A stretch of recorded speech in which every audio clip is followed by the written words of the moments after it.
Hello friends, Pushpa మూవీకి 14 రోజులకి 1508 కోట్లు వచ్చినట్టుగా మేకర్స్ అయితే పోస్టర్ తీయించారు భయ్య. ఇక లాంగ్ రన్ అయితే ఈ మూవీకి కంప్లీట్ అయిపోయింది ఆల్మోస్ట్. ఇక బాహుబలి యొక్క 1800 కోట్ల రికార్డును, దంగల్ యొక్క 2000 కోట్ల రికార్డును బద్దలు కొట్టే అవకాశం అయితే లేదు.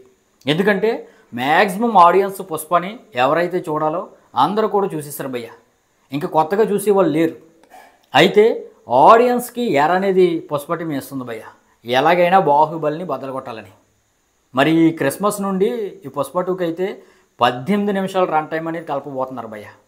మరి ఇప్పటికే 3 గంటల 22 నిమిషాలు అనేది మూవీ ఉంది. ఇంకా 18 నిమిషాలు కలిపితే 3 గంటల 40 నిమిషాలు అవుతుంది అనమాట. మరి 18 నిమిషాలు కలిపిన తర్వాత కలెక్షన్స్ మరింత పెరిగే అవకాశం అయితే కనిపిస్తుంది. మరి ఈ దెబ్బతో బాహుబలి రికార్డును బద్దలు కొట్టాలని వీళ్ళైతే చూస్తున్నారు. మరి 18 నిమిషాలు కలిపితే ఖచ్చితంగా ఈ మూవీకి ప్లస్ అవుతుంది భయ్య.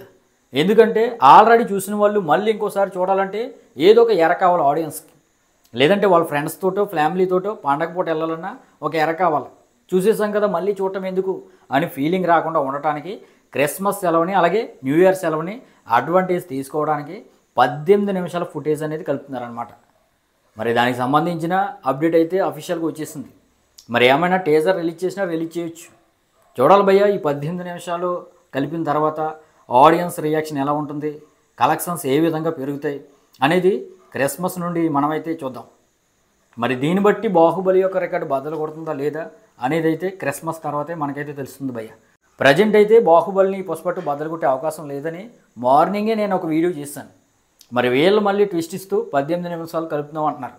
మరి 18 నిమిషాలు కలిపిన తర్వాత పుష్ప 2కి ఏమాత్రం కలెక్షన్స్ వస్తాయో తెలియాలంటే మనం డిసెంబర్ 25 వచ్చే వరకు ఆగలి భయ్య.